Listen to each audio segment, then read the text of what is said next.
I'd like to call this regular council meeting to order. Before we proceed, I want to acknowledge that the land upon which we are gathered is the traditional territory of the Adirondack, the Haudenosaunee, and the Anishinaabe people. We are the beneficiaries of ancient agreements such as the dish with one spoon between the Anishinaabe and the Haudenosaunee, who agreed to share the abundance of the land through peace, friendship, and mutual respect. Two-row wampum, by which the Haudenosaunee welcomed the settlers and agreed to share the land in mutual respect, and the Treaty of Niagara, considered a fundamental document by First Nations in all future relations and treaties with the British. Recognize that we have a responsibility to be stewards of the land in cooperation and collaboration with the Indigenous peoples, not only for one generation, but for all generations to come. We understand that we have an obligation to learn the lessons of our history, educate ourselves about the experience of the Indigenous people, and seek opportunities to heal the wounds that will result in reconciliation with our Indigenous sisters and brothers. Many First Nations, Métis, and Inuit people live and work in Fort Erie. We stand with all Indigenous people, past and present, in promoting the wise stewardship of the lands on which we live. We have the good fortune to live in a land of such abundance, diversity, and beauty.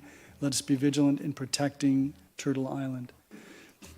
Sorry about that. I should have contacted one of the councillors because we've agreed that we would turn that around. So one of you will be on for the next regular council meeting. And I think it's going to be Councillor Dubanow because you're next in seniority. Okay, would you all please rise for the invocation?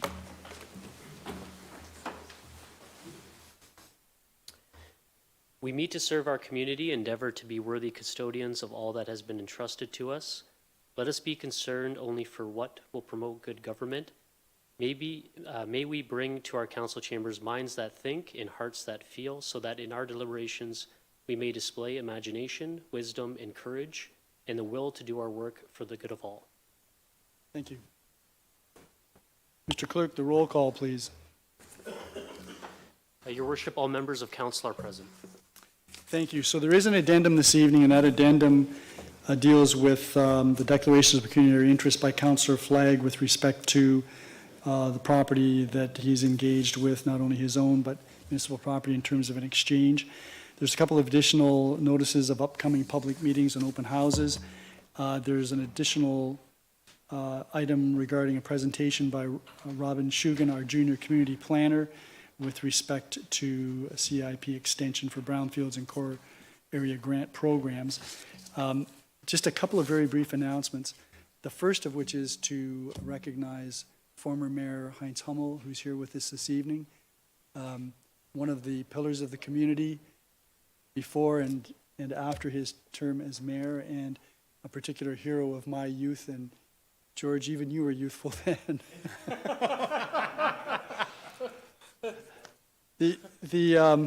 So welcome. It's always nice to have you here. And you've hardly changed from the photo just behind you. You've hardly changed from the photo just behind you. Yeah. The other thing I wanted to comment on with respect to announcements is the recent activity at the Fort Erie Public Library, which is one of the prime institutions in our community. It has a history of providing top-notch service to the residents of our community. We've always had excellent relations with the library, but the town council's role in relationship to the Fort Erie Public Library is to appoint the members to the board of trustees of the library, and that's pursuant to the Public Libraries Act, which is a provincial statute which provides the municipality with the responsibility for appointing the board members, and also the responsibility for reviewing their annual budget and allocating the budget for their operations. It does not provide the municipality with any authority to be engaged in the operation or management of the library, which is specifically provided for in the legislation to be the realm of the Board of Trustees. The municipality, although it appoints members to the board, does not have the authority to remove members from the Board of Trustees. So we have a clear understanding of what our role and responsibility is. Having said that, the municipality has always offered to the library any expertise that we can provide to them, any assistance that we can provide to them, and that has happened over the years. But the Fort Erie Public Library has a reputation of being leading edge. It provides the best value for money in the Niagara region, and maybe for municipalities of our size, the best in the province. I would hope that that will continue. There's been a change at the helm of the administration of the library. Councillor Christensen, who is our current appointee to the library board, Mr. McQueen, our CAO, and I met with CEO, the new CEO, and the chair of the Board of Trustees last week to discuss issues, and they are proceeding in accordance with their role and responsibility, and we will continue to provide them with whatever assistance they may request and that we can provide to them. I just want everyone in the community to understand that this council has supported library services in our community faithfully since the time of and before Mayor Hummel, and still does today. Those are my announcements. Declarations of pecuniary interest, Councillor Flagg. Thank you, Your Worship. 140-2023 to stop up and close part of Florence Drive road allowance, as well as 141-2023 to deem part of a certain registered plan of subdivision not to be a registered plan of subdivision Florence Drive. And in addition, 142-2023 to authorize the exchange of lands between the Corporation of the Town of Fort Erie, Darren and Janine Perry Flagg, and 2850524 Ontario Incorporated, MJ Subarene. My wife and I are the individuals involved in all three of these exchanges. Councillor Flagg, I know that in the past you've made reference to, I think it was Mars Homes, because you have a son that works for Mars Homes. Correct. And bylaw 139-2023 deals with the conveyance of lands from Mars Homes to the municipality. I don't know, I'm just pointing that out to you. Certainly the decision as to whether you've got a pecuniary interest or not is yours to declare. It's 139.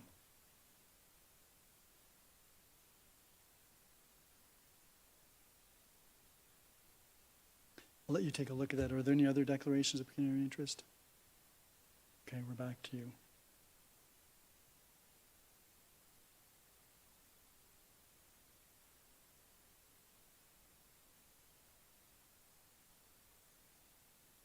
I think out of an abundance of caution, I will declare that one as well, Your Worship.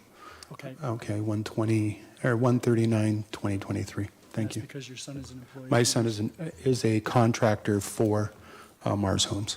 Okay. So when we come to that portion of the agenda, we'll deal with those matters separately. There are no other declarations of pecuniary interest. There are a number of upcoming public meetings and open houses. And aside from the ones referred to in the agenda, which is an open house for proposed draft plan and vacant land condominium, 3770 Hazel Street, scheduled for September the 19th, 2023, here in the Town Hall atrium at 5 p.m. There's a further open house for proposed combined official plan and zoning bylaw amendment, draft plan of subdivision and draft plan of vacant land condominium for 576 Ridge Road North. And that is scheduled for September the 20th, Wednesday, again, 5 p.m. in the Atrium Town Hall. On September the 21st, the next night, there's another open house. It's the proposed zoning bylaw amendment and draft plan of condominium for 986 Ridge Road North. And that as well will be in the atrium here in the Town Hall. That's at 6 p.m. On September the 25th, which is a Monday, there will be an open house with respect to the amendments to bylaw 60-04 to regulate the destruction and harvesting of trees, and that will be held in the council chambers. There's also, pursuant to the addendum, a public meeting for proposed plan of subdivision, combined official plan and zoning bylaw amendment for 1101 DiPietro Street. That will be held on Monday, October the 2nd, 2023, here in the council chambers at 6 p.m.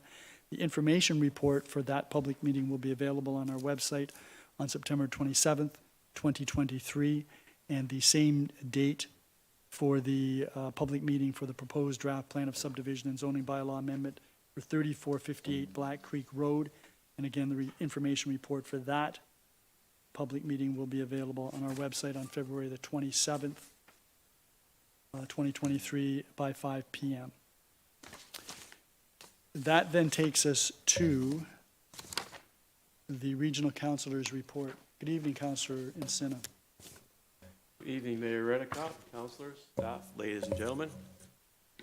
I will keep my remarks brief, as usual, only 4 pages tonight. As everyone has seen, the new Gilmore Lodge is progressing at breakneck speed. The 160-bed long-term care facility will be ready in mid-February. Residents will be moved in at that point in time. As a well-designated facility design, this is going to enhance the residents' life experience. It will bring a lot of the outside in, and what I mean by that is there's many windows. It will bring in the light. It will feel as if they are outside. And there's also many features that are employed in that. They have heated sidewalks and things like that, HVAC systems that are conducive. And you know, with the COVID still looming, when it was all designed, the rooms and sections were built so that it would mitigate any outbreaks of should this happen again. They have each section is based in 16 bed units, and they can actually close that off and contain if there is an outbreak in a certain area. I have already requested a room at the top floor overlooking the river.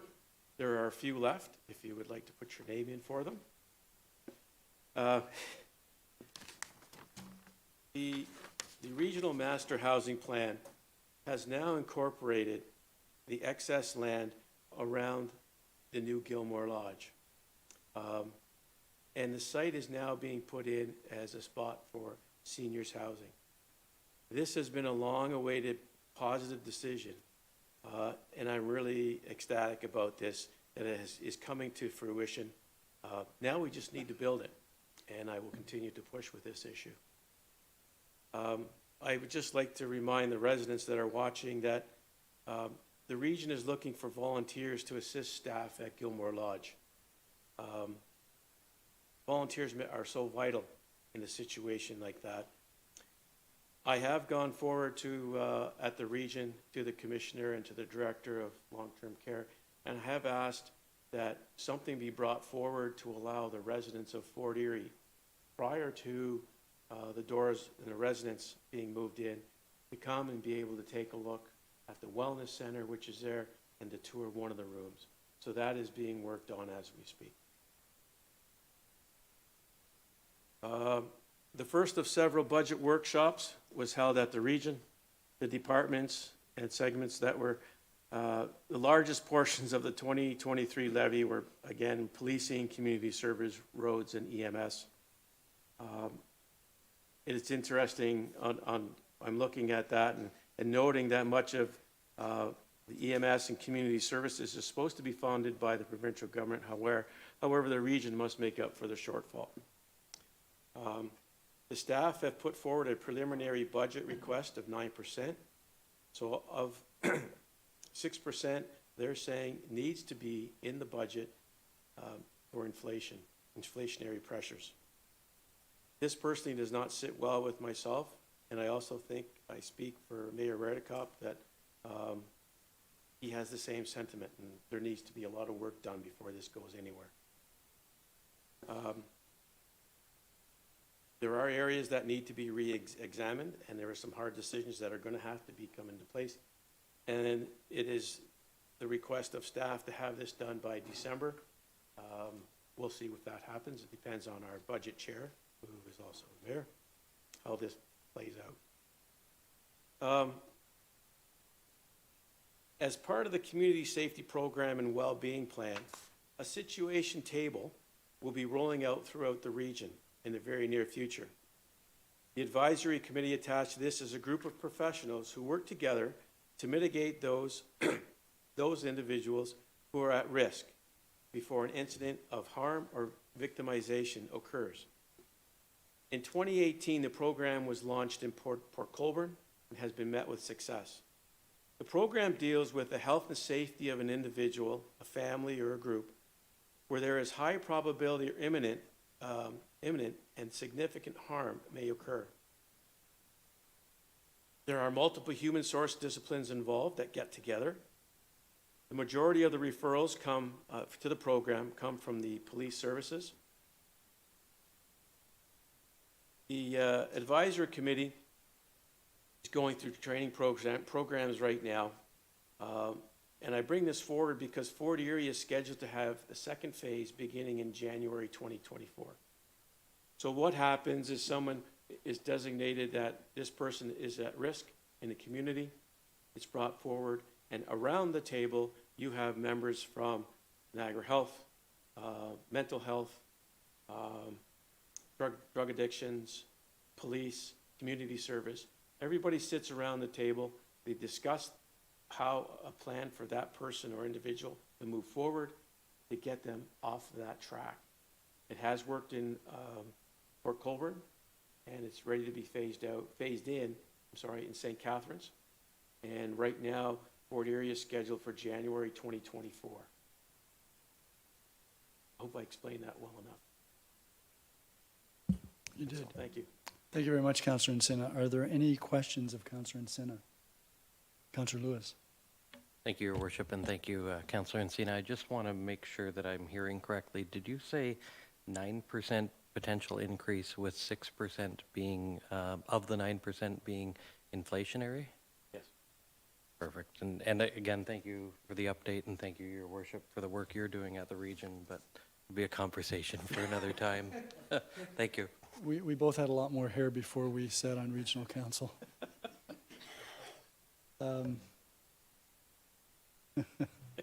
Okay, that then takes us, thank you very much, Councillor Encina. That takes us to presentations and delegations, and I see that Joy Russell is on the agenda. I had spoken to her earlier today.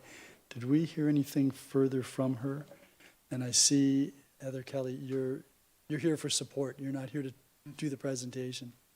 I'm going to hold that down, and if Joy comes in, she's usually very punctual.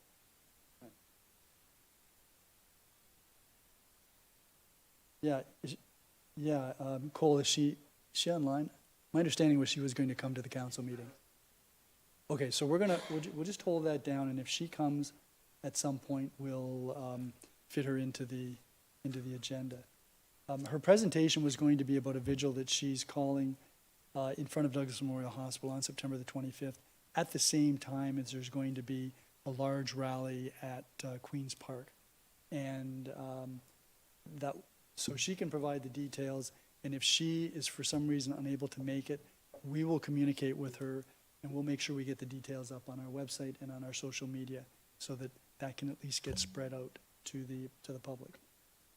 In the meantime, we do have a public meeting this evening, and that has to do with housekeeping amendments.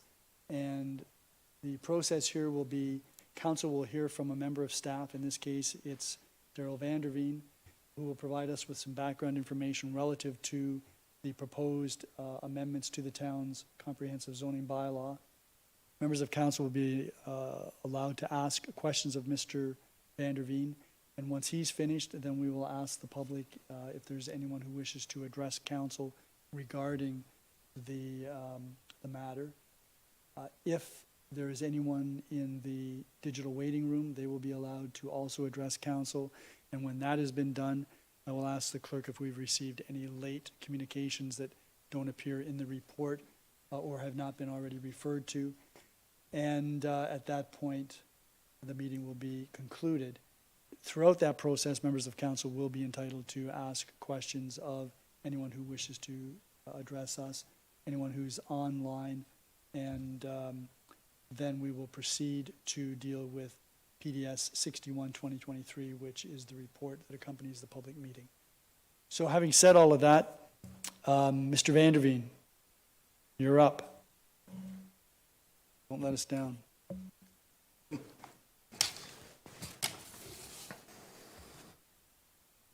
Oh, thanks. So yeah, thank you, Your Worship. Good evening, Mayor Redekop, members of council, members of the public here attending the meeting or attending via Zoom. As Mayor Redekop said, this is the public meeting for a town-initiated housekeeping amendment to the zoning bylaw. The purpose of this public meeting is to provide information regarding a proposed amendment to the town zoning bylaw, comprehensive zoning bylaw number 129-90, to reflect the changes to the Planning Act resulting from the Province of Ontario approving Bill 23, the More Homes Built Faster Act 2022. So just to go through where we are in the process, notice of the housekeeping amendment was placed in the newspaper for a public information open house that occurred on July 27th, 2023. The public information open house meeting was held in the Town Hall atrium on August 17th, 2023.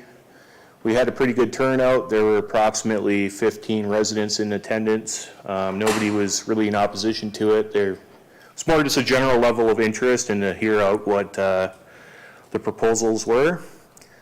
Notice was placed in the paper of this statutory public meeting on August 24th, 2023. And here we are this evening, the statutory public meeting and information report to council, September 18th, 2023. Staff would be looking to bring a recommendation report to council following this meeting. Right now we're aiming at October 16th, 2023. Assuming that gets approved, staff would be looking to bring forward an amending bylaw to formally change the zoning bylaw to reflect the housekeeping amendments. That's scheduled tentatively for October to November 2023. If that gets approved, staff will issue notice of decision in November 2023. And we anticipate the appeal period for that will clear sometime in December 2023. So this housekeeping amendment, if it gets approved, will be wrapped up by the end of the year. So I just wanted to highlight some key changes resulting from Bill 23 and the changes to the Planning Act. The major one is up to 3 dwelling units are permitted on any lot in the urban area in a single detached, semi-detached, or townhouse dwelling as of right.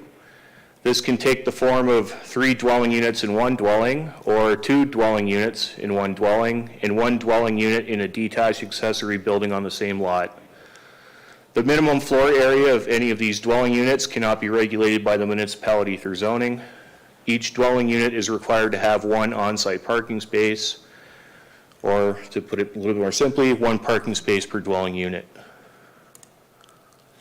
So just to go over the main objectives of the housekeeping amendment, the intention is to align the town zoning bylaw with Bill 23 and the changes to the Planning Act. It will be looking to permit the additional units in all urban residential zones in single detached, semi-detached, and townhouse dwellings. The main change would be to add or modify 2 new definitions. The first being an accessory dwelling unit. That will be replacing our accessory apartment dwelling definition. So what that is a dwelling unit attached to or contained within the main dwelling. We'll also be looking to add a new definition, which is a detached accessory dwelling unit, which is a dwelling unit permitted in a detached accessory building on the same lot. We'll be looking to introduce regulations for a detached accessory dwelling unit in an existing accessory building, and also be proposing regulations for a purpose-built new accessory building containing a detached accessory dwelling unit. We'll also be looking to permit tandem parking for accessory dwelling units and detached accessory dwelling units. Just to go over some other miscellaneous components of the housekeeping amendment, we're looking to revise or clarify some zoning definitions and general provisions following consultation with the town's building division. We're looking to prohibit human habitation in motor vehicles and more strictly regulate the parking of recreational vehicles in the front yard of dwellings, following consultation with bylaw enforcement. We're looking to clarify some regulations in industrial zones regarding buildings with exposure to the QEW and permit some accessory buildings in required yards, such as gatehouses and water meter buildings. And the housekeeping amendment will also implement various updates to section numbering, incorrect cross references, typos, and grammatical errors as required. So let me go through some of the changes in a little bit more detail. So this first slide is for section 5, or definitions. So the first proposed changes, we'll be looking at our definition of what it means to be attached in consultation with building division. We'll be revising some of the definitions for dwelling types. This is partially in response to the Bill 23 changes and to remove some redundant definitions.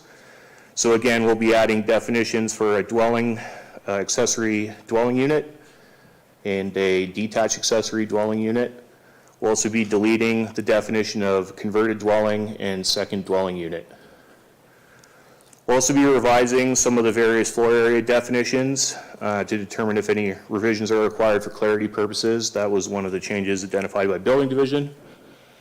We're looking to review our definition of landscaped area, to review and revise the definition to clarify what is considered to count towards landscaped area on a lot. Part of this will be reviewing our green roof provision in there, and we will likely be adding a definition of what a green roof is to clarify that.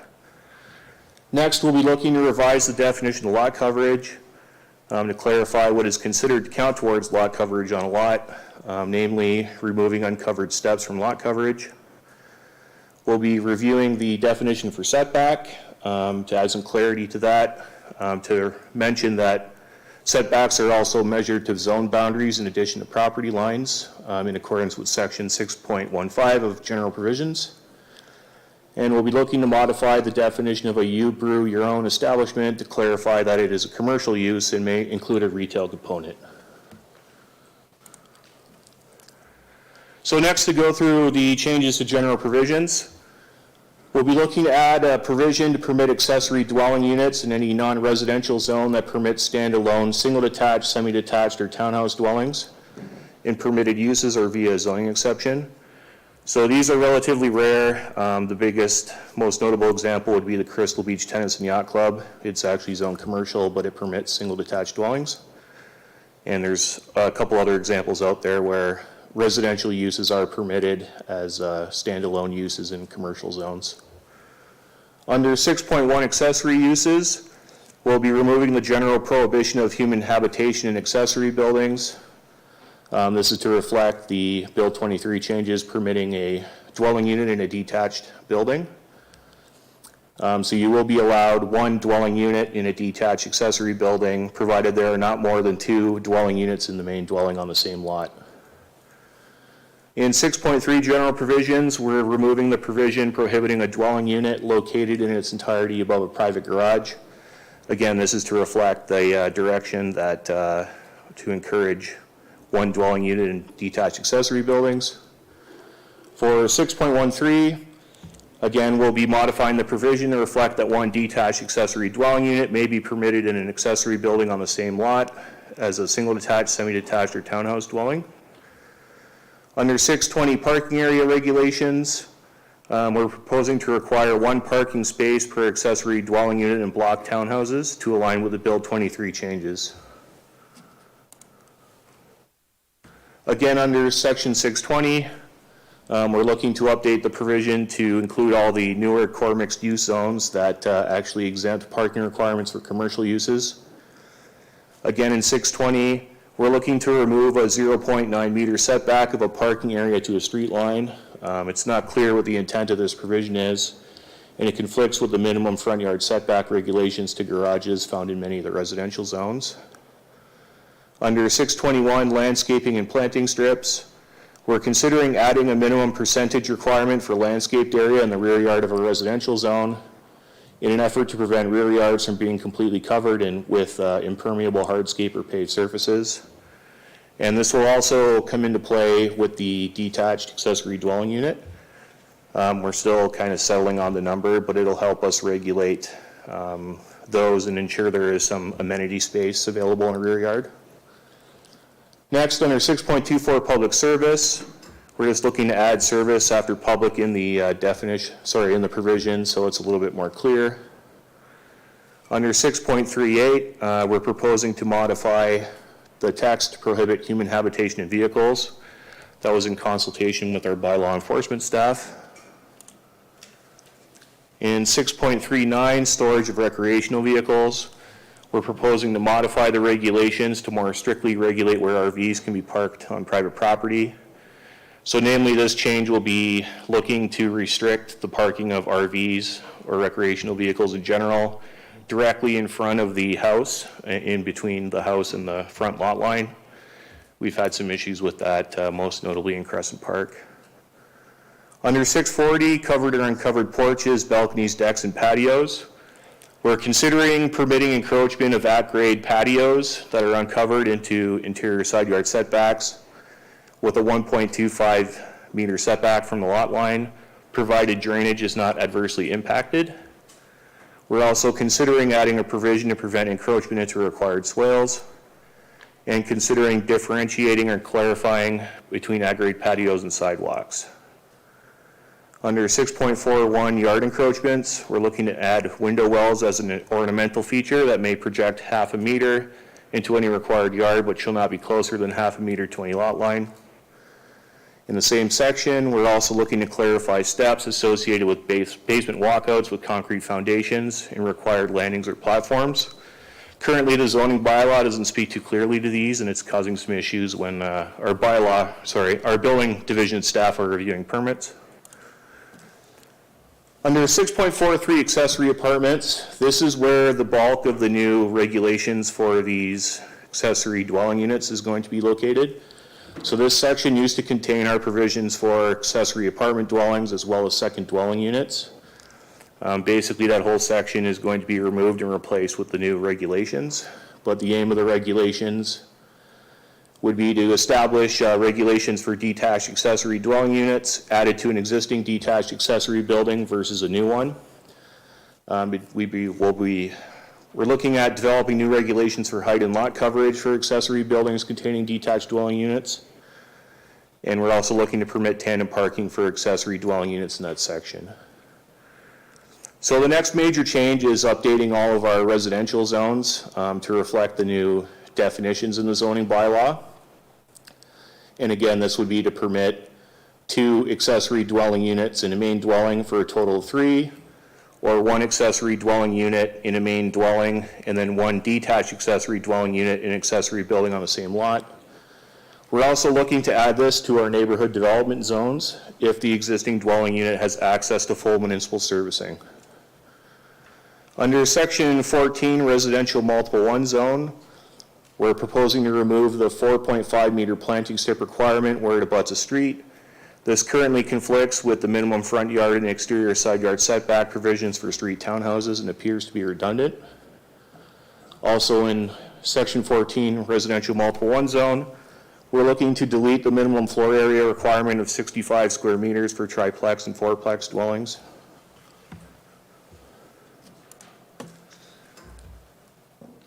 And under sections 27, 28, and 29, we're looking to review and revise the regulations for building materials for facades with exposure to the QEW. This is for clarity purposes. It's not really clear right now as to when those regulations apply. In the same industrial zones, we're looking to add some regulations that permit encroachments into required yards for accessory buildings and structures, such as gatehouses and water meter buildings for industrial uses. As the bylaw reads right now, there's actually no provisions for accessory buildings in industrial zones, so they're subject to the base regulations, which causes some issues for minor buildings, again, such as gatehouses or, security buildings or water meter buildings.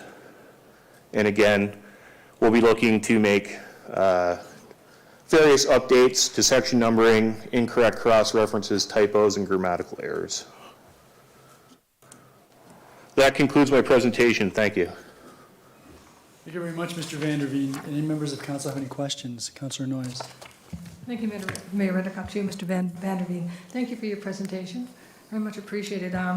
My question is, first is 6.21 and also 6.40, they kind of go together. It's about permeable surfaces as opposed to non-permeable surfaces. Is there any way that in our bylaws we can differentiate between the two in regards, one being, I'll say, encouraged more than the other, particularly the 6.40 where you're looking at sidewalks along the side of the house? Yeah, through Mayor Redekop, Councillor Noyes, that's a very good point, and we are looking to clarify that. Right now, it's a little vague in some of those regulations, so we'll be looking to make it more clear as to what's considered to be permeable, non-permeable, in an effort to prevent parcels from being overly covered with hardscape and causing drainage issues.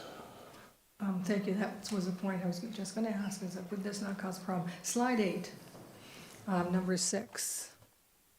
It talks about non-residential, permit additional residential units in selected non-residential zones. Does this still just apply to the urban areas? It wouldn't apply to rural or agricultural areas? That is correct. So as of right now, we're just looking to implement what the kind of the direction we've received from the province through Bill 23, which is to permit these additional units in urban residential zones. In this case here, we do have some limited commercial zones that do permit residential uses as well. However, if council wanted to direct staff to look at permitting these units elsewhere, we could do so. Okay, thank you. My last question is on 6.38. I have to look at that because I can't remember my question. 6.38. Okay, that's the one. Okay, right now it says that you're not, okay, modify text to prohibit human habitation in vehicles. If I'm not mistaken, right now, if you're building a house, you can put your RV on the property, I think up to a year, if I'm not, I could be mistaken, I don't think I am, but I could be, while you're building your house. Will that then be prevented? Through Mayor Redekop, Councillor Noyes, it's a good point and a good suggestion. I think we might tighten that up a little just to say, except as otherwise permitted, because we don't want to take away that right. This is more intended, as by law enforcement brought to our attention, that it's relatively rare, but we do have instances where people are living in kind of disused motor vehicles sitting on a lot. Right now, the way the text reads, it doesn't explicitly prohibit that, so we're looking to cover off that sort of gap in the text. Yes, and I think that's important because I do think some people, when they're building their new house, do use the RV to live in there, number one, for a number of reasons. Thank you. Any other members of council? Councillor Flagg. Thank you, Your Worship, and thank you, Mr. Vanderveen. Could you give us some input on the septic tank issue that the region mentions as far as the suggestion that it should only apply to municipally serviced lots? Yeah, through Mayor Redekop, Councillor Flagg. So in the region's opinion, a lot of these regulations only apply to urban residential zones or parcels, that, if you will, that have full municipal servicing. So we didn't quite broach the subject as of yet as applying these regulations outside of the urban boundary, because right now the Bill 23 policies are all directed inside the urban boundary. We were initially looking at maybe opening that up to neighborhood development parcels on septic systems in the urban boundary, because we do have a couple areas of town where that's the case. Although we did receive comments from the region that was pretty clear that in their opinion they thought it should only apply to fully serviced parcels. If council does want to direct staff to look at permitting these additional units outside the urban boundary, I think we'd have to engage the region to see if there's any major objections from a septic perspective. I wouldn't think there would be a ton. We do, like a lot of our zones, already permit accessory apartment dwellings outside the urban boundary. This would just be, a couple extra units. But we would need to check with Niagara Region to see if there's any major issues with that from a septic servicing perspective. Thank you. And just one further clarification. So it is not intended at this time that this would be for lots that are septic serviced, just for municipal serviced? That is correct, unless council wants to direct us otherwise, and we could look into it in advance of the recommendation report. I appreciate that. Thank you. Thank you, Your Worship. Any other members of council? Just had a couple of questions as well, and I'm wondering about the issues that we've had with drainage and the issues that we've had with people covering up swales.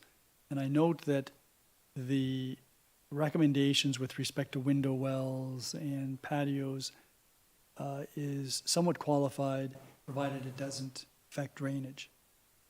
Who's going to be the arbiter of whether these things would affect drainage? The building department? It would be building division, yes. They would be reviewing the grading plan submitted at the building permit stage. And they obviously wouldn't approve any plans if there was anticipated to be drainage issues resulting from these features encroaching into required yards. Okay. And you did make reference to parking 6.2. And it's up on the screen right now. Oh. It's the second item, dealing with removing the 0.9 meter setback of parking area to a street line. What exactly does that mean, and how does it conflict with the minimum front yard setback regulations? To be honest, we're not quite sure as to what this was intending to regulate. It's been in there for an extended period of time. It's not really actively implemented. So for example, if you come in with a building permit in the R2 zone, the R2 zone requires a 6 meter setback from the front lot line to the dwelling. When building division is reviewing that setback, they're taking it at 6 meters, not 6 plus the additional 0.9, because it's not very clear as to what that's trying to achieve. Well, I'm wondering if it's attempting to achieve keeping vehicles from parking right up against the street line, which is what I would think it would be. And maybe before we remove that, we might want to give a little more consideration as to why it's there. The other question that I did have related to tandem parking. This is where we have one driveway, but 2 parking spaces provided within the one driveway. Okay, thank you. Are there any other questions? If not, thank you very much, Mr. Vanderveen. We're going to go to the public, and Thank you. thank you. So if anyone wishes to address council right now, you may please come forward. I will tell the people who are with the Joy Russell delegation that because Joy wasn't here when we hit her in the agenda, we're going to come back to that after we finish this public meeting and report. Okay. Mr. Hummel, are you coming forward? Yes, I am. Perfect. I'm a little bit slower than I used to be, especially on slow floors, but here I am. Your speed is still impressive. Thank you very much. Members of council, regional councillor, pleasure to be here tonight. I'm envious of you sitting in this council chamber, having held all my council meetings in the old town hall at the top of Jarvis Street and in the library general meeting room, so I'm envious. Anyway, the reason I'm here this evening is I'm in support of this bylaw, or that, the bylaw that's currently under discussion for this meeting. I'm here as the agent for my daughter, Dawn Montana, and her husband, Chuck, who's here with me. They own the property at the corner of Helena Street and Garrison Road. It's number 685 Garrison Road, to be exact. Their property is zoned C3 commercial, but it's non-conforming because it has on it a 2-apartment house and 2 separate garages in the backyard. They have for years looked into the possibility of tearing down the old garages and putting up a couple of new ones, with a preference of putting a couple of apartments, or at least one up above the new garages. Under the current bylaw, and I've checked this with members of the planning department for many years, it's just not a permitted use. under this new proposal and under this new Bill 23 from the province, that is now permitted to build apartments over garages, which was at present not available. So what I'm asking council here is, and I should mention before I speak to what I'm requesting, I met last Friday with Darren, and I've discussed our supposed plans for putting eventually a new garages with an apartment or two apartments above it with him in relationship to this particular bylaw. And he had no problem with it, basically. So I suggested I would come to council tonight, ask council either for a recommendation to him tonight, I didn't realize he was going to be in attendance, or give him direction to include this particular number, Garrison Road, number 685, in the bylaw to permit garages over the, apartments over the garages. So other than that, I don't have anything else to add. If there's any questions, I'd be happy to answer them. I just have one question. For the record, your address? My address, okay, 630 Albert Street, Unit 17. Thank you. Okay. Do any members of council have any questions of Mr. Hummel? I think we've got the gist of your request, and this is a public meeting, so Mr. Vanderveen, who has already spoken to you and has heard your comments, I'm sure will take this into account before. What will happen next will be eventually we'll receive a recommendation report with the various changes. Because you've spoken at the public meeting, I presume that you will be notified of the information, the recommendation report. Well, I'll check with him from time to time. I'm assuming that based on my conversations with him last Friday, he has no objection to having this particular property put into the bylaw as a non-conforming use. Is that correct, Darrell? Well, I think this will be of a general, these amendments will be of a general nature, but yeah, so it'll be dealt with one way or the other, and you'll be aware, and if you need to come back and speak to us again, Yeah, of course. I'll check with him how it's going. Okay. Thank you very much. Thank you very much, Mr. Hummel. Okay. Anyone else who wishes to address council this evening? Please come forward, Mr. Regal.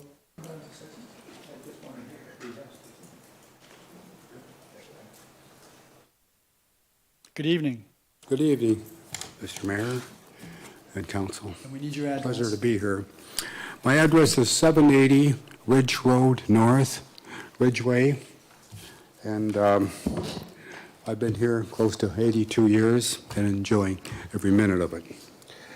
The reason I'm here, there was some concern that I had with respect to more homes built faster by our government, with the reference as follows. This is not just a big city crisis. The housing supply shortage affects all Ontarians, rural, urban, and suburban, north and south, young and old. Now, this was updated according to what I have here was April 3rd of this year. It goes on to say, the problem is clear. There simply aren't enough homes being built. And the solution is equally clear. We need to get more homes built faster. Now, I wrote a letter to you folks explaining that I have an additional driveway on the south side of our 200-foot frontage in Ridgeway, and I have a property 134 feet by 114 feet, which is fully landscaped.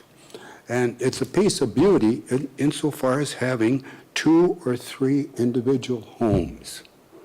And I'm hoping that in lieu of the fact that I have every service in place at the back of my house, with the exception of a large field further east of where this area is, that is approximately 300 by 250 that would accommodate any septic system that could ever be devised. And I know that regionals had a part to play in some of the recent rules and regulations, but I'm just here to say that I think I have everything that you folks would ever want as far as an area that could create 2 or 3 additional homes in Ridgeway, and at the same time, I take an issue with the fact that a lot of people at homes today are going to have difficulty even putting in a grandmother apartment, let alone putting in another house on their property. And for some of us, that, in my case, my parents were farmers and I was given this large acreage, I want to put this land to good use. And I can have a man come in, which I did for a couple of years to cut the hay, but then he moved out. And I'm putting in a lot of trees, and currently I have 80 trees in my property. And I feel it's incumbent upon any of us that have large lots to at least plant a lot of trees to make up for what the developers are removing. And I hope this statement is loud and clear, because I have this land, it grew strawberries so it can grow trees. And I'm just asking for consideration as time goes on. I appreciate what the questions that Mr. Flagg, Councillor Flagg asked, and this gentleman to my right. And hopefully we'll see some positive news come in favor of us people that have large lots that want to do something to increase the numbers that Premier Ford is looking for. Thank you. Thank you very much, Mr. Regal. And council did receive a letter that you sent to the clerk that's been circulated, so they all have that. Thank you. Now, Councillor Dubanow? Yeah, thank you, Your Worship, and through you, thank you very much for speaking to us this evening and bringing this to our attention. Just for anyone watching, or for the sake of the minutes or other matters, I'm familiar with that part of Ridge Road, but that's outside the urban boundary. Right. Okay, I just wanted to verify that. Thank you very much. Councillor Lewis? Thank you, Your Worship, and thank you for your presentation. Just one question. Have you recently been into planning staff to speak about what options could happen with the property that you currently own in terms of the recent... Yes, I spoke to this gentleman here on my right, and he did bring me up to date that currently it's for rental units and for fully serviced. But I told him that short of having every provision possible to have a proper septic system for 2 or 3 additional houses, or 1 for that matter, that is the only thing that's lacking on my land. And as such, I think that I would be happy to provide photographs or whatever that would fully corroborate what I bring to you folks tonight. Councillor Lewis? No, and thank you for your presentation, and instead of phoning you with that question, I now get to ask you here. Thank you for writing to us. And You're welcome. Anyone else? Thank you very much, Mr. Regal. Thank you. Is there anyone else who wishes to address council with respect to the proposed housekeeping amendments to the town zoning bylaw? Come forward, Mr. Bearzader. Good evening. Good evening, Mayor, councillors. Yeah, I'm not speaking about my property per se. I'm speaking in general of rural properties. Your address is 986 Oh, sorry. Ridge Road. George Bearzader, 986 Ridge Road North. Thank you. Okay. We've been left out before on some of these changes. We do, under rural residential, can add what they call accessory apartment units to the existing house. But in this here, we're getting left out on this because they want to put it on the urban. But I don't think Bill 23 specifically prohibits detached units in rural areas. I'm not 100% sure, but as far as I can see, they don't prohibit it. I think the town should take the initiative and lead to allow these units in rural areas as well as urban areas. Yes, it would depend on the servicing. As long as you can meet the servicing requirements, why exclude at this time the rural properties? For example, when accessory apartments were first introduced, they were only allowed in R1 zoning. Anybody else had to go through the whole procedure of cost and time to get a site-specific rezoning. then they extended it to all zones in the urban area, and finally, after a number of years, into the rural area. So this could, the way it's going to be set up now, this could resolve the same path, into the same path. And there's no reason why not to include the rural areas. They offer a lot more. They have more land area. They have more parking area, less drainage problems because of more land can take care of it. From the town's point of view, if they allow it, like they allow in the urban area, and then it's up to the individual to satisfy the servicing on the region. The region just in blank say no, just contain it to the urban areas. I think that's unfounded and restrictive and it should not be allowed. You can put, you can have a design, septic system designed for almost any eventuality or any number of lots. So it should be a town-wide uniform policy to allow it if you can meet the servicing. Right now, the way it looks like, okay,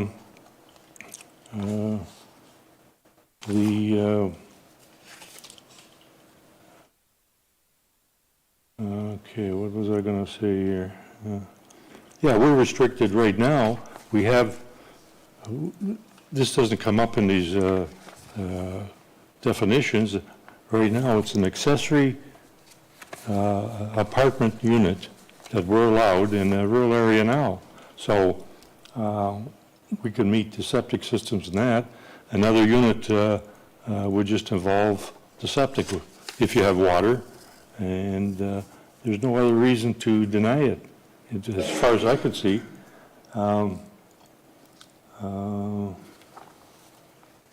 Okay, I think that's about it.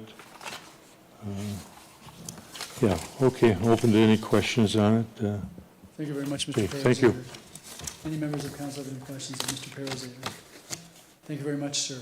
Okay, thank you. So, is there anyone else who wishes to address council? I see a whole bunch of people with yellow shirts on, and I see a few people who aren't affiliated. Yeah. So, Mr. Patton, can you advise if there's anyone in the digital waiting room that wishes to address council on this matter? There's 3 people in the waiting, Your Worship. One person's had their hand up for a while. I don't know if it's been in favor or not, so. Doesn't matter if you want to just call them into the waiting room, into the meeting. Thank you.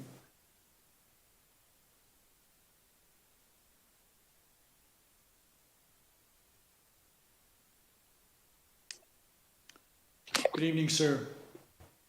Good evening, Your Honor, and members of council. Thank you for hearing me through the Zoom portal. My name is Daniel Hall. I am an architect with Collaborative Architecture and representing our clients, the McFaddens, who own 1798 Barnhart Road.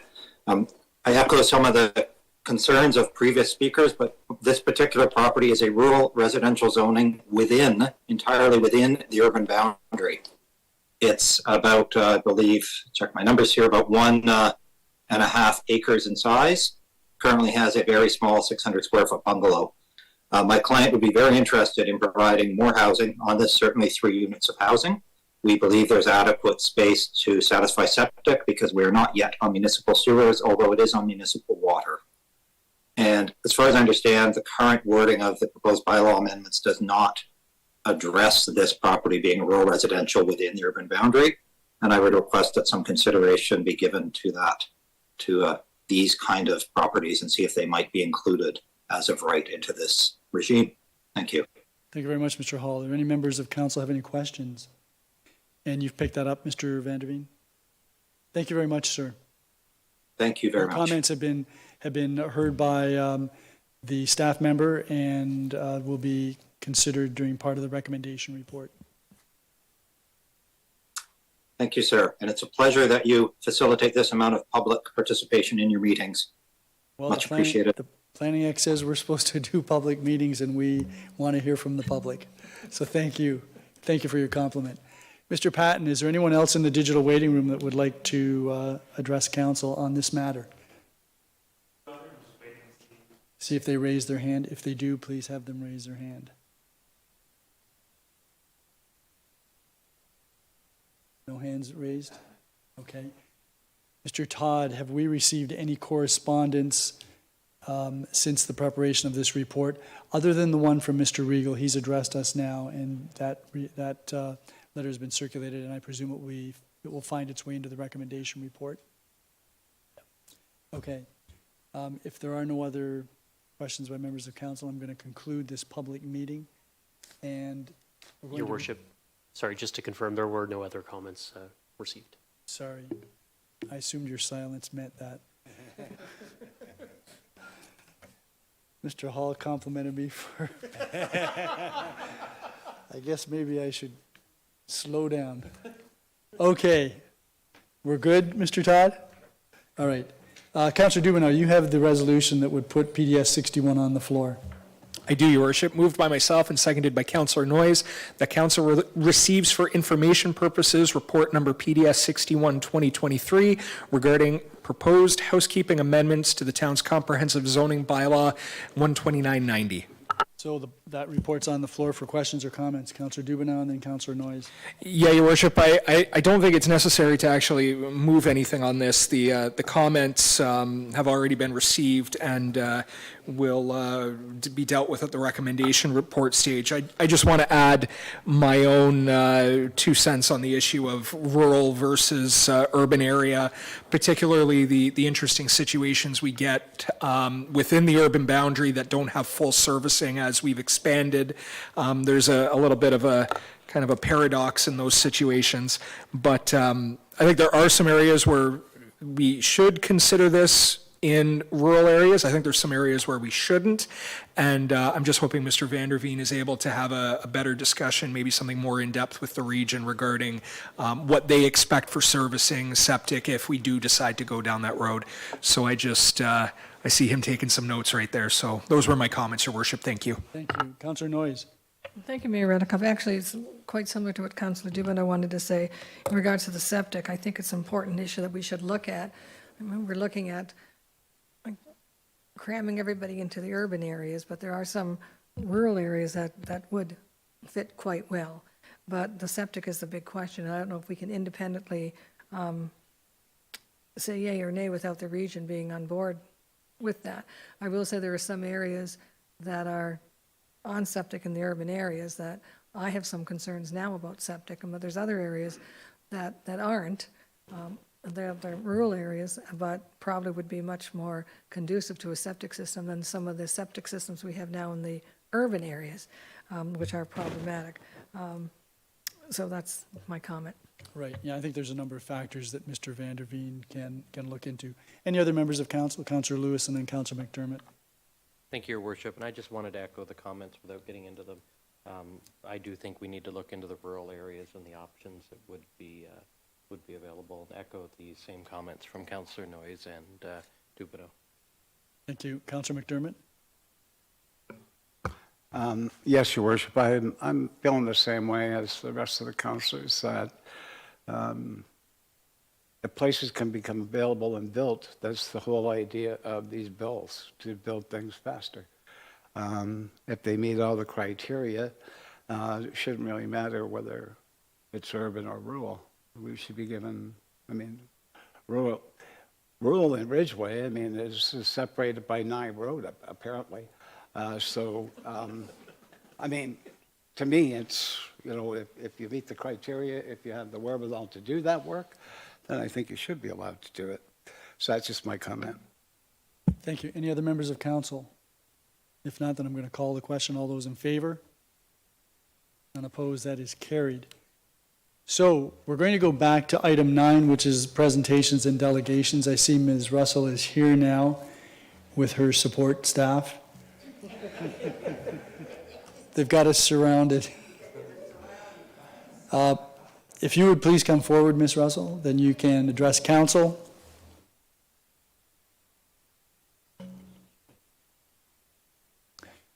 Yeah, Mr. Vanderveen, you might want to assist Ms. Russell to lower the podium. We want to, Or not. yeah, it's up to you, it's up to You you. mean I can just sit down? I don't know what you're talking. Oh. It's magic. Good, or you want to go lower? Yeah, no, this is fine. Okay. Well, that'll teach me to be late. Good evening. Well, I tried to make the print larger, and that's why I was late. My computer wouldn't cooperate, so you're going to have to bear with me, okay? Mayor Redekop and Council, thank you for allowing me to speak about the healthcare crisis that we are again facing. I was one of the leaders of the Yellow Shirt Brigade who worked very hard to save our hospital and our community hospitals over the 25 years. For new residents and for adults who are listening as well, they were young children at the time of the crisis started, but now they're parents, grandparents, and great-grandparents. So I'll bring you up to speed of where we are now. As I said, we have been fighting for well over 25 years for our rights to equal health care for all.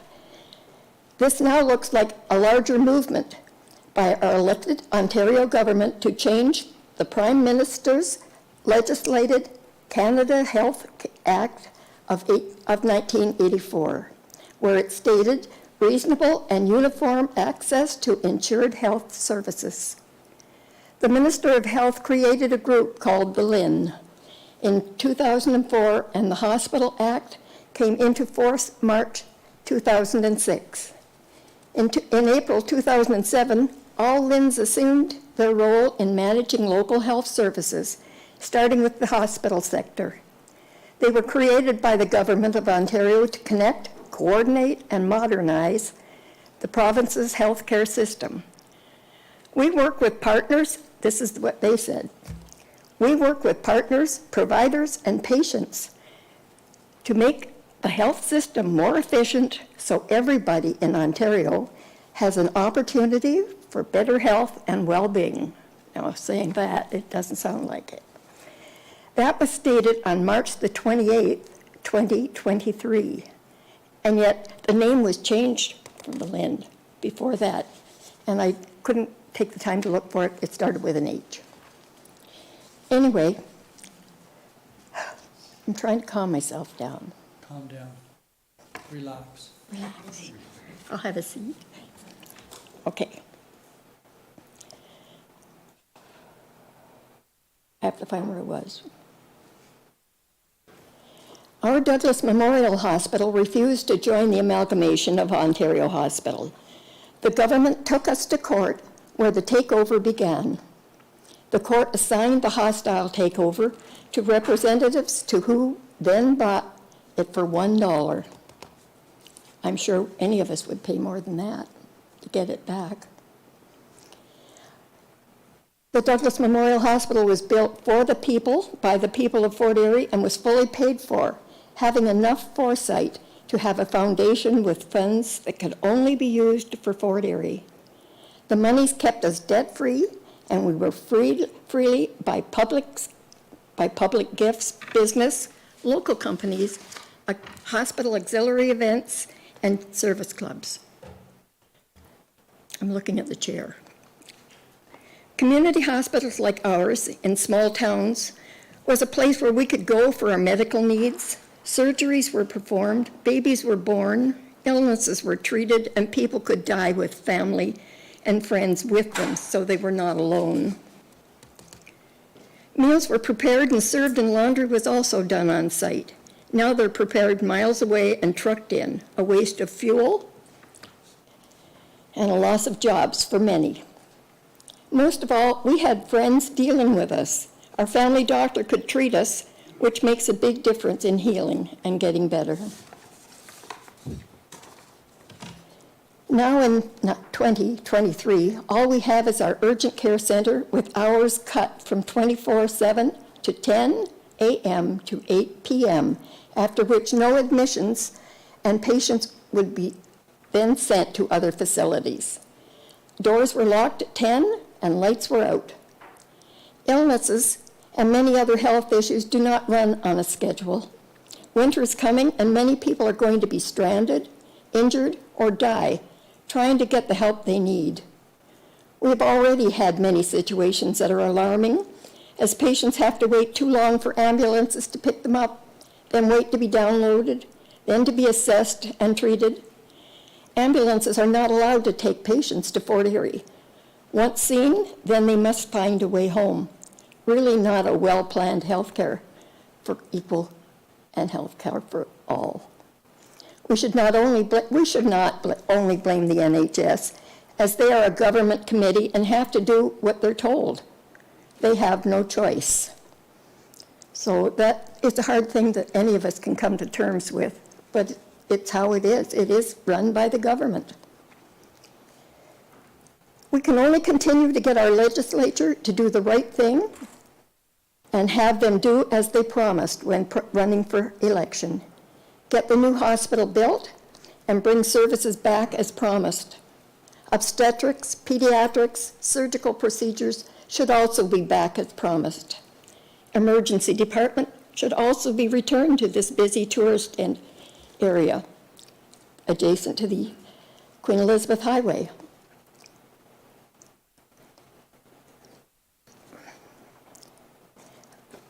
My sister had her great-granddaughter born in her car because she couldn't get to St. Catharines fast enough.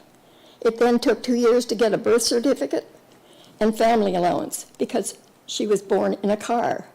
Certainly not equal health care for all. There are many events since the UCC hour change that are alarming, as people write to the Yellow Shirt Brigade on Facebook about what's happening and what's happened to them or what they've seen. We will not stop fighting for our rights and the rights of everybody in Ontario. Monday, September 25th, there's a very large rally at Queen's Park, Toronto, at 12 noon. Many people can't attend that, but are invited to attend the vigil the Yellow Shirt Brigade is holding in front of the Douglas Memorial Hospital on Bertie Street, Fort Erie, at 12 p.m. to 1 p.m. to show that we care. We are all working together. Please come out and join us and wear yellow. I will have some that you can use just for the event. The bigger crowd, the better we will show how we care.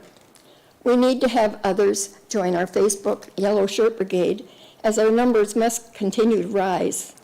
Most of the people that we started with have passed away, and there's very few of the original ones left. Thank goodness. The 1 hour is not too much to ask of everybody to give. I'm hoping that people will take the time and pick up others and take them to the rally so that we have a big display of yellow and let them know where we all stand together. We need our urgent care, and it might just save the lives of your family and friends. We will lose this battle for health care if we quit. And that's all I'm going to say. I do have, by the way, the Lynn spin that was written against them. Thank you very much, Joy, for your Okay. presentation. And Sorry I rambled. no, you didn't ramble. I have the information was very helpful to provide a perspective for many people who live in Fort Erie now who aren't familiar with what has happened over the past 30 years, I would say. I want to personally thank you and commend you and all of the individuals who have helped you and the Yellow Shirts and the organizations that have been attempting to keep hospital services, healthcare services in Fort Erie. I know that the council is very supportive of this initiative. I indicated prior to your arrival that we would be happy to put on our website and social media information relative to this to encourage people to come out. I thank will you. be there. I would think that any counselor who is available will be there. Some of the Oh, good. counselors work, of course. But the other thing that I understand, and I spoke to Heather Kelly about this the other day, you're circulating a petition, and we would like to have the petition here as well at Town Hall, so that if people are coming in, they have an opportunity to sign it. I don't think it's here yet. Is it here? It's here. Okay, perfect. That was fast. Yeah, we've both been out there as much as we can and as long as we can. Yeah, and I think your comments placed the responsibility for what's gone on exactly where it should be, which is the provincial government. Doesn't matter what stripe it is. There have been a number of stripes since 1995, when this really all began in earnest. And so I'm going to ask councillors if they have any questions.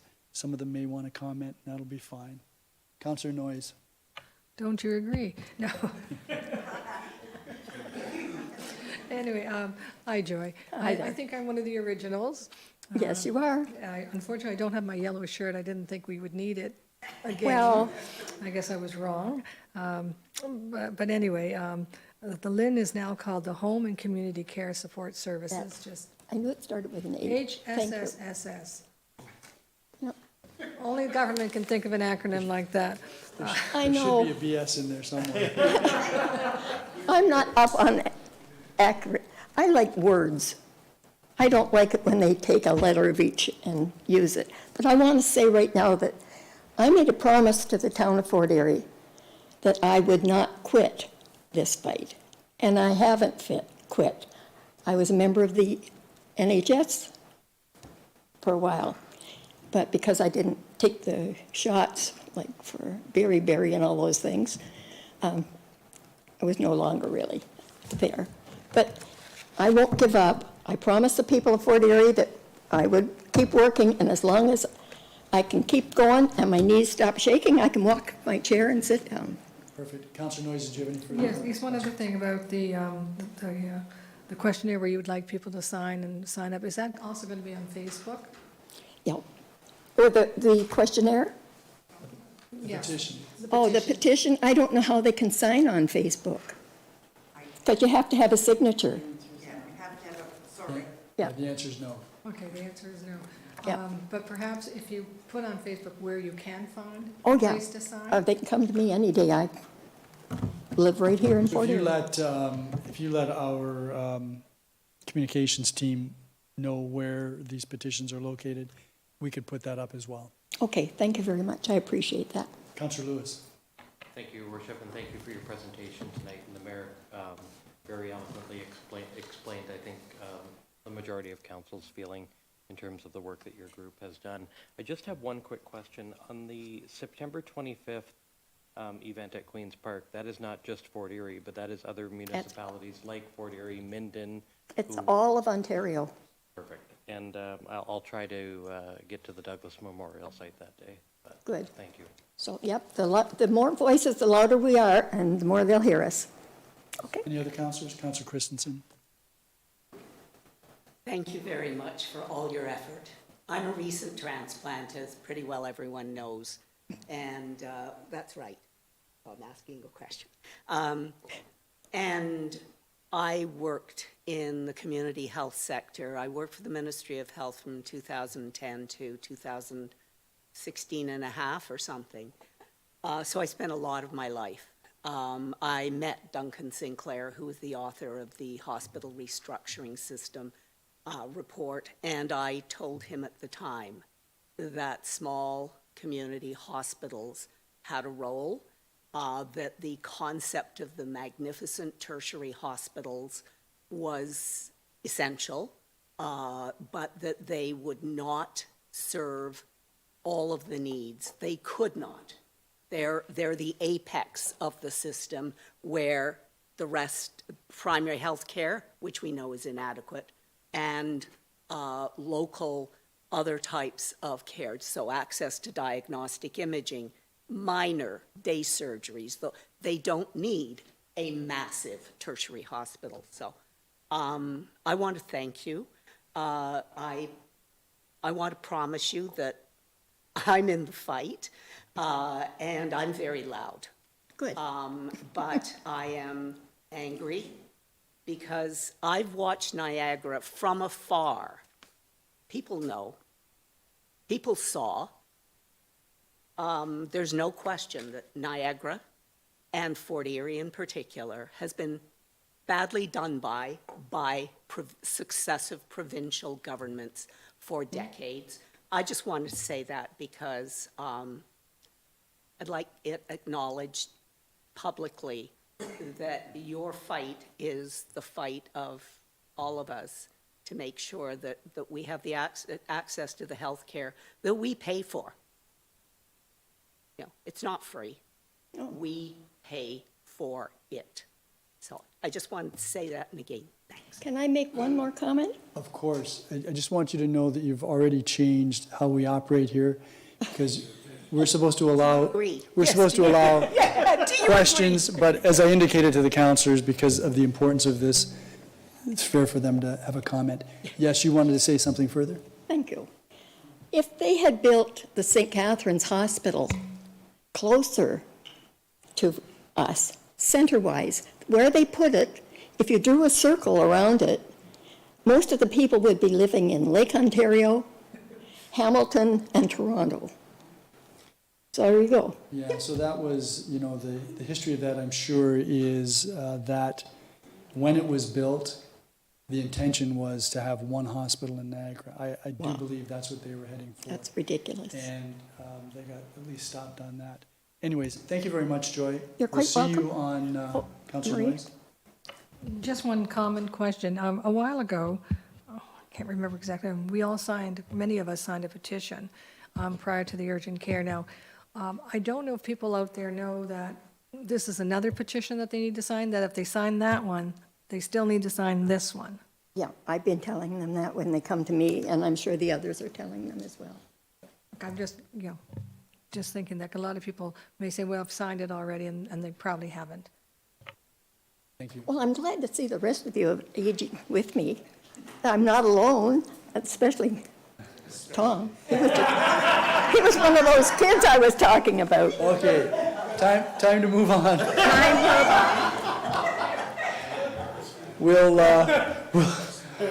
We'll see all of you on the 25th. Okay, so we're going to move now to the consent agenda, and those who are here who wish to leave may do so. Are there any items that anyone wishes removed from the consent agenda? And I would also point out that under boards and committee minutes, we now have the Crystal Beach BIA Board of Management minutes of August the 18th. If there are no items to be removed, Councillor Noyes, you have the resolution for the consent agenda. Moved by myself and seconded by Councillor Dubanow that council approves the consent agenda as recommended. Are there any questions or comments? Councillor Noyes.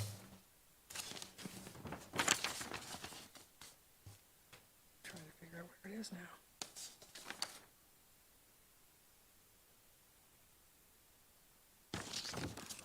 Yes, I wanted to comment on report number 12.1, the CIP extension for Brownfield and Core area. We're actually not there. That's gone. This new agenda format is different than the one we used to use. So the consent agenda is everything under item 11. Okay, all right. I don't know, and I don't know that this can be modified, but we maybe should have a discussion about that. Yeah, Then I have no question. perfect. All those in favor of the consent agenda?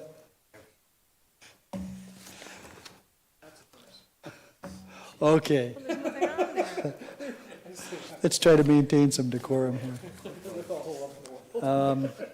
Okay, that takes us then to new business and inquiries, and we have some resolutions there. And Councillor Christensen, you have the resolution regarding community. Yeah, report. Section 12. Section 12. Councillor Christensen, you have report PDS 62, 2023. See, that's where I thought it was under the other. Yes, please proceed. Moved by myself, seconded by Councillor McDermott, that council extend the community improvement programs to continue funding town's portion as identified in the brownfields and core improvement plans, and further that council authorize staff to review and update the community improvement programs and guidelines and report back to council in early 2024. Okay, so Ms. Shugan, you're going to give us a presentation. Good evening.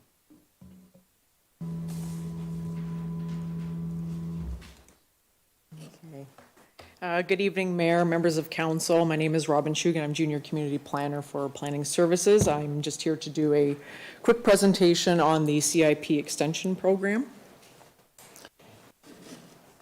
So as council may be aware that the region's Smarter Niagara Incentive Program, which is SNP, is ending October 1st, 2023, with the exception of the tax rehabilitation program, which is called TIG, and that will expire October 1st, 2024. It is recommended that town continue to fund its existing portion of the grant funds programs and review the update of the community improvement programs to reflect council strategic priorities and the matching grants that will be offered by the new program of the Niagara Region. So currently the town has, so just background, community improvement plans are implemented through Section 28 of the Planning Act. Currently, the town of Fort Erie has 2 CIP programs, which is the Brownfield and the Core Area programs. Under the Core Area programs, we have 4 areas, which are Bridgeburg, Ridgeway, South End, Riverwalk, Stevensville. So these are all 4 areas for all the properties in the areas that are zoned commercial and mixed-use commercial. The grants offered in these areas are the commercial facade improvement, which is to improve and enhance street-facing exterior, commercial facade signage, which is to improve and enhance business signage, and the residential creation and intensification, which is to support 4 new residential units within the core and mixed-use areas. So as you can see in the report, the table shows the percentage of which is funded by the town and which is funded by the region. So within these 3 programs, the town funds 25% of all 3 programs available to applicants. So with the Brownfield CIP, those are for properties throughout the entire town, which are classified as brownfields, which are underutilized property in urban areas for redevelopment. However, these soils may contain contamination and that require environmental studies and remediation. So under the Brownfields grant programs, we have the environmental site assessment, which is where the town offers a grant to 50% of the cost of the environmental studies for a maximum of $13,000 for 1 study, $20,000 for 2 studies, and the region will contribute $5,000 per property. The second one is the Brownfield Tax Assistant Program, which provides a cancellation of part or all of the property tax increase on a property that has been remediated for 5 years. The grant is implemented for 5 years, but cannot exceed the total eligible cost of the remediation project. The region may match the cancellation with regional taxes. With the Brownfield Rehabilitation Grant Program, which again expires October 1st, 2024, provides an annual grant equivalent to the percentage of the increase in municipal taxes generated from the remediation and redevelopment of the completed project for 10 years. Up until that grant payment is equal to the eligible remediation costs. The region will also, same as the BTAP, would match the percentage of the tax increase by the town. So there are 2 additional programs that the region doesn't fund, which is only funded by the town, and that's the development charge reduction and the parkland dedication grant. Both of those programs require TAP and TIG approved programs. I know there's lots of acronyms in CIPs. So just here's a chart that shows of how the breakdown is for brownfield funding, which I just explained. So this slide will show the number of CIP applications that we've had from 2021 to 2023. There has been an increase in 2023, and that could be due to the regional funding ending. We also have active files that go back from 2021 and that have started to resurface because of the regional funding ending, and that goes the same as for brownfields as well. So for budget allocation, we have a chart that shows from 2021 and 2022 to 2023 to date, which it's important to note that the current approved applications before October 1st will still receive regional funding up until October 1st, 2024. So we have an operating budget of $110,000. To date, we have used $81,700 to date for CIP programs. We anticipate to fund an additional $71,295, which then the region will then fund back to the town $48,564, which is an approximate grant of total use of the budget of $105,000. So just keeping right under the budget.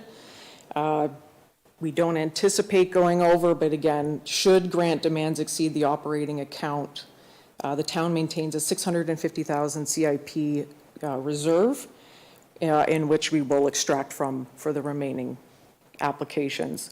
There's also a separate $514,000 reserve for future affordable housing grant programs. Again, Planning Services recommendation is to continue to fund the town's portion of the CIP grants and to review and update the CIP programs to align with the region and the strategic initiatives of the town. And I'm happy to answer any questions if council has any. Thank you very much, Ms. Shuring. Any members of council have any questions? Councillor Noyes. Thank you, Mayor Redekop. To you, to Robin, thank you for your report. Actually, you answered a lot of my questions here already. But my one question I still have is that we have the 4 areas. I'm noticing that there's other areas, for instance, Crystal Beach, Derby Road, it's not included in here. How does one area get selected and other areas not? Does the area itself have to kind of petition, or how does that work? There has to be a secondary plan, and the question is, are we in the process, now that the secondary plan has been approved generally, are we in the process of looking at a CIP for Crystal Beach now? Do you know that, or should I be asking the director? Through you, Mayor, to yourself and Councillor Noyes. It is I don't have all the information, but I believe we are looking into right now how the Crystal Beach CIP will work now that the secondary plan has been approved by the OLT. Councillor Noyes? I'm glad to hear that. My other question is it and I think you may have answered it already, but if the funds are exhausted, but it sounds like there's more that can come, it's not on a first come, first served basis. Through you, Mayor, to Councillor Noyes, yes, it is a first come, first served basis. Okay, so just further to that, but if someone comes forward and we've spent our allotment for the year, you don't then go into any of the reserve funds, or? Sorry, through you, Mayor, we will go into the reserves for applications, but typically CIPs are based on a first come, first served basis if we weren't going to dip into the reserve funds. Okay, thank you. Any other members of council? I had a question myself that had to deal with the region. These programs that result in improvements to the property would typically result in an increased assessment for the property? For tax purposes? Yes, through to you, Mayor. When an applicant applies for the brownfields, for the BTAP and the BTIG, it is based on the assessment, and then part of that is canceled. And then what happens is they've provided planning services with could be a large cost of maybe let's go with an example of $100,000 worth of remediation. Yeah.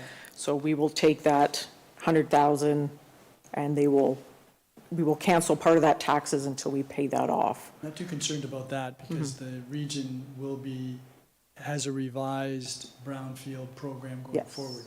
So that will still be available to any individuals who want to apply for brownfield remediation relief. I'm thinking more or less the CIPs, the Smart Niagara type programs that are going to be eliminated.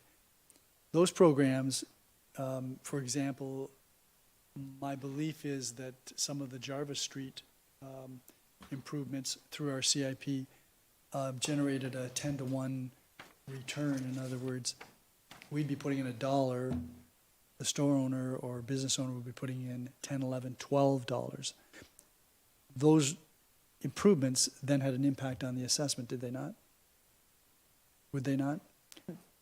To you, Mr. Mayor, they would, but if they're in the core area, they're a core area grant, they're not part of the brownfield. So that's, I think I'm not sure if I'm understanding the total question. There are two parts to the recommendation in the report. Yes. One deals with brownfields, one deals with updating the community improvement programs and guidelines, and I'm presuming you're talking about things like the facade program, that type of thing.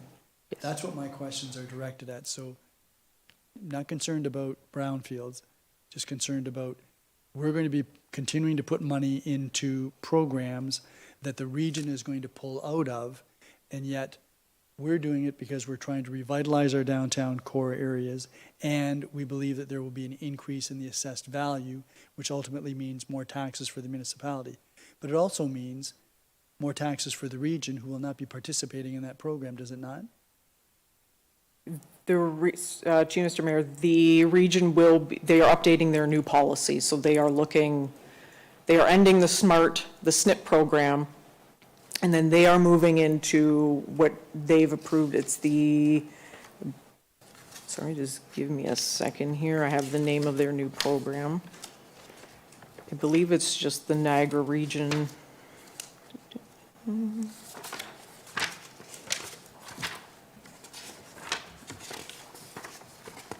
Doesn't matter what it's called. They're going to have some programs, and they're going to focus on their strategic priorities, which are brownfields, employment, something else, and their public realm, so property that they own that improves the property that they own. Yes. But they won't be participating in our downtown core CIPs. Through you, Mayor, that I think is why planning services would want to review to align with the region, because it still has to do with employment, attainable housing, and public realm. Except they're not going to be participating in our programs. So I think it's prudent that we would want to make sure that our programs align with the council's priorities, Yes. which do include affordable rental units as an example, over top of commercial businesses in downtown cores.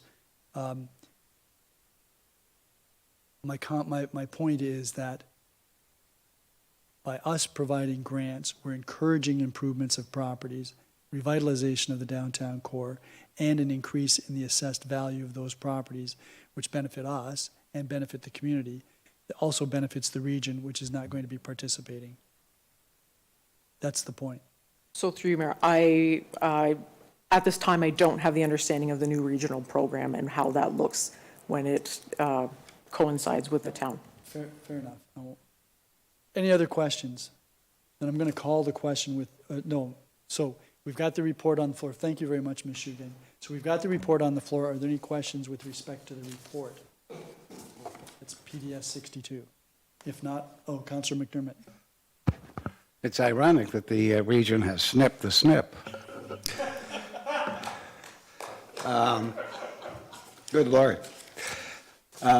Inflation. Well, but I don't understand this at all.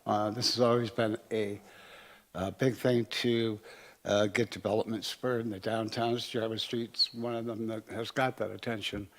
And it was my hope that Crystal Beach would be able to take full advantage of this once their secondary plan come in. However, nothing at the region surprises me, nor the regional councilors, so we're both in the same boat. And the brownfields, for all intents and purposes, could be a big help as, you know, just a sticky note delivered to my desk when it comes to the possibilities at the coal docks, come to think of it, because I believe there are some environmental challenges to that as well. So these plans that are put together for all the best reasons in the world are taken out probably with little thought. Again, this doesn't surprise me because I think we've seen it coming for a bit. However, we should be doing our part, and I'm sure we're going to continue to do that because it's a bonus for all of us. So that's just my comments on that, Your Worship. Yeah, the region will still have brownfield relief programs. I don't think the coal docks would qualify regardless because it's publicly owned. But no, the predicament is that their Smart Niagara programs and the ones that deal with, as an example, the money that we obtained for the Bay Beach improvements from the region, that program will no longer exist. So they've got their priorities. I don't know, CAO, have there been any further discussions or is that you're aware of? Because I know some of the municipalities, most of the municipalities don't really agree with the region pulling out of these programs. Through the chair to you, Mr. Mayor, that topic specifically has not been raised with the area CAOs. Certainly is something we could put on an agenda for some discussion to get further clarity on where they see those programs going and whether there would be a reduction in the budget related to those programs at the region if those programs do in fact get removed. Anything further, Councillor McDermott? Councillor Lewis? Thank you, Your Worship, and thank you, Ms. Shugan, for the presentation tonight. Just one comment that I wanted to make, and that is with respect to the Crystal Beach Neighborhood Plan, secondary plan, now finally being out of the appeal process. If we can get an update on how this would impact the business owners in that area, that would be appreciated. If a CIP were introduced there. Correct. Ms. Dilwari, can you comment on where we're heading on that and what the timeline might be if you're able to tonight? Mr. Mayor, we haven't initiated that process yet, but it is on our to-do list, and we will be working on it. Thank you. Thank you. Thank you. Any other questions by any members of council? If not, I'll call the question. All those in favor? None opposed, that is carried. Now we're going to move to new business and inquiries. And Councillor... Oh. It is? Right. So, Councillor Christensen, can I hand the chair to you while I do the resolution with respect to the Underground Railroad, please? Yes, Your Worship. Thank you. So I move, seconded by Councillor Flagg, whereas the town of Fort Erie acknowledges that the four pillars of a sustainable community are social, economic, environmental, and cultural, and whereas Fort Erie has a rich and diverse culture, and celebrating this heritage fosters a shared understanding which enhances community pride and strength. And whereas Fort Erie recognizes that it has strived to be a place of refuge throughout the centuries for those seeking safety from oppression and longing for opportunities for a better life. And whereas in appreciation of the inspiring efforts of people from around the world who have committed themselves to document and celebrate the story of the Underground Railroad, a movement that embraced the rights to self-determination and freedom from oppression and contributed to the eradication of slavery. And whereas the Underground Railroad movement was a transformative period in history, and Fort Erie is both humbled and proud to have helped advance the course of progress for all people. And whereas the courageous souls who traveled the Underground Railroad throughout the United States of America found safety at the end of that perilous journey when they crossed the Niagara River and reached the shores of Fort Erie. And whereas those formerly enslaved people who chose to settle in Fort Erie in the 19th century added to the diverse cultural heritage of our community by establishing businesses, schools, and churches, and represented one of the larger settlements in Bridie Township at that time. And whereas the strength, courage, and fortitude of those freedom seekers has provided hope and inspiration for those seeking safety and refuge in the 20th and 21st centuries, and whereas the sacrifice and triumph of those freedom seekers is acknowledged and celebrated in both Fort Erie and Buffalo as a show of solidarity regarding this shared cross-border heritage, And whereas the U.S.-Canada Underground Railroad Committee wishes to commemorate this dynamic and deeply rooted history by celebrating September as International Underground Railroad Month, and whereas the last Saturday of September is recognized as North Star Day, a day when a walk will be held from Freedom Park in Fort Erie to Broderick Park in Buffalo to symbolize the risk and sacrifice that Canadians took to go to Buffalo to help rescue those in bondage. And whereas, as a sign of solidarity, North Star Day will honor those who sacrificed their lives and livelihoods to take a stand against slavery with the unwavering belief that all people are created and deserve to be treated as equals. Now therefore be it resolved that Council declares September 2023 as International Underground Railroad Month and September 30th as the third annual North Star Day, with the continued commitment that Fort Erie shall be a beacon. And if I might, Councillor Christensen, I want to thank Jane Davies, our museum curator, for drafting this based on the information that we received from the committee that has been promoting this over the years. And I'm not sure if I'll be available on September the 30th, but if I am, I'm going to be pleased to walk along with those who will be making this march. It used to be that there was a boat crossing from Broderick Park in Buffalo to Fort Erie, typically landed near Nichols Marine, and then there was a celebration, and it would have been, it was in August, I know that it was in the early part of August. That continued for a number of years, and eventually faded away, but it would be nice if we could perhaps deal with this committee and get a tradition of that nature revived. I hope all councillors will support this. It really fits into our quality of life and diversity, equity, and inclusion strategic objectives. Thank you. Thank you, Your Worship. Are there any questions or any comments? I'll call the question. All in favor? Carried. And back to you, Your Worship. Thank you very much, Councillor Christensen. That then takes us to Councillor Lewis. You have a resolution regarding rodents.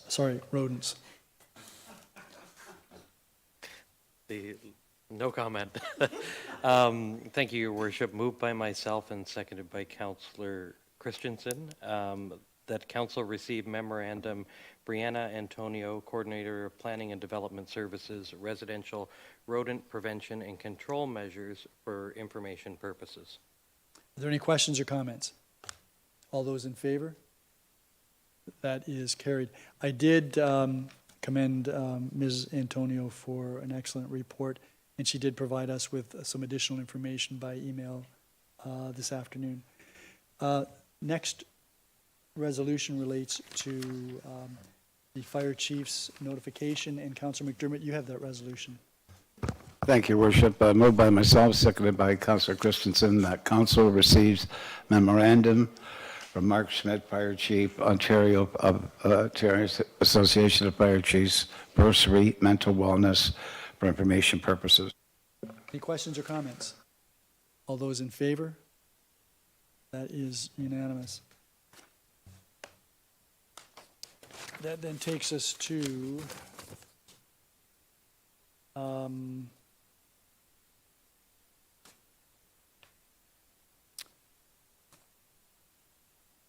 so I have on the agenda 13.4 has been removed, which takes us to 13.5, which is Mayor's Youth Advisory Committee. Councillor Flagg, you're right on this one. Just doing my best. Thank you, Your Worship. Moved by myself, second by Councillor Lewis, that Council accepts the resignation of Paige Giosmaldi from the Mayor's Youth Advisory Committee, and further that Council directs staff to proceed with filling the vacancy in accordance with the procedural bylaw. Any questions or comments? I want to thank Paige for her contributions to the committee. She has a sister who's still on the committee, and we've been able to hopefully fill the vacancy to bring us back up to full numbers. All those in favor of the resolution? Unopposed, that is carried. Councillor McDermott, you have the next resolution relative to Bridgeburg Station BIA. Thank you, Worship. Moved by myself, seconded by Councillor Christensen, that council accepts the resignation of Jesse Bowles from the Bridgeburg Station Downtown Business Improvement Area Board of Management, and further that council directs staff to proceed with the filling of the vacancy in accordance with the procedural bylaw. Any questions or comments? All those in favor? None opposed, that is carried. Councillor Noyes, I have you down for a resolution to go into closed session to discuss some committee appointments. Yes, moved by myself and seconded by Councillor Dubanow. The council does now go into closed session at 7:51 to consider the following items. Pursuant to Section 239 in brackets 2 and brackets B of the Municipal Act 2001, personal matters about an identifiable individual, including municipal or local board employees, regarding appointments to the Affordable Housing Advisory Committee. Pursuant to Section 239 in brackets 2 and brackets B of the Municipal Act of 2001, personal matters about an identifiable individual, including municipal or local board employees, regarding appointment to the Fort Erie Public Library Board, and pursuant to Section 239 in brackets 2 and brackets B of the Municipal Act 2001, personal matters about an identifiable individual, including municipal or local board employees, regarding appointment to the Mayor's Youth Advisory Committee. Any questions or comments? All those in favor? That is carried, so let's move into closed session.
Okay, we're back in council, and Councillor Lewis, you have the resolution for us to rise and reconvene. Thank you, Your Worship. Moved by myself and seconded by Councillor Christensen that council rises and reconvenes from closed session at 8:17 p.m. with report. That council appoints the following applicants to the Affordable Housing Advisory Committee for the term ending November the 14th, 2023, or until their successor is appointed. Mayor Redekop, Regional Councillor Encina, Jeffrey St. Clair, Niagara Region, Kelly Lee Kendrick, Mark Newman, Brian Hodge, Monica Whitvoet, Ashley Chirello, and that council appoints Maria Brigantino to the Fort Erie Public Library Board for the term ending November the 14th, 2023, or until their successor is appointed, and that council appoints Dario Costa to the Mayor's Youth Advisory Committee for the term ending November the 14th, 2023, or until their successor is appointed. Are there any questions or comments? Councillor Flagg. Did that say 2023 to the end of 2023? That doesn't seem, It does say 2023. that should be but it 2026 maybe? Shouldn't that be 26? Yes, through you, Your Worship. I believe that's just a typo. That should be coinciding with the term of council, so 2026. Thank you. Okay, so you'll correct that? Yeah. Yeah. You want me to go through it again? No, you just, so where it says 2023 at the end of those three, Yep. or in those three paragraphs, Has been that would be amended. 2026. That's a clerical error, and you've corrected it. Everybody's clear on that? All those in favor? That is carried. Good catch, Councillor Flagg. Mhm. That's why you're here. Thank you. I knew there was a reason. Okay. Any other inquiries under new business or inquiries? I have yes, Councillor Dubanow. Yeah, thank you, Your Worship. I'm just wondering if, and I believe Councillor Flagg and Councillor Noyes may be aware of this, but Mr. Walsh isn't here this evening, and I'm just wondering if we have an infrastructure services subcommittee meeting coming up, because there's a resident has raised numerous concerns about almost like a septic overflow going on at Ott Road Park, kind of where the baseball diamonds are. And I'm just wondering if there could be perhaps some discussion. My understanding is, at least from what I've been told, and it's anecdotally, that there may be some issues with the tank.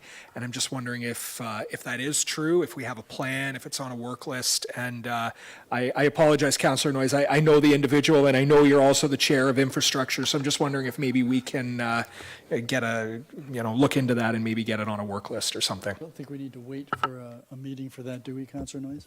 No, I don't think you need to. It could go on the agenda, but I can fill you in something. I've had a long conversation with Kelly on this. It's a holding tank. And actually, the staff actually checked it out before the tournament, and it was only 1/3 full. The thought is, I guess we don't know, is that there was either a toilet kept running or someone left the tap on that basically filled the holding tank. They're guesstimating here.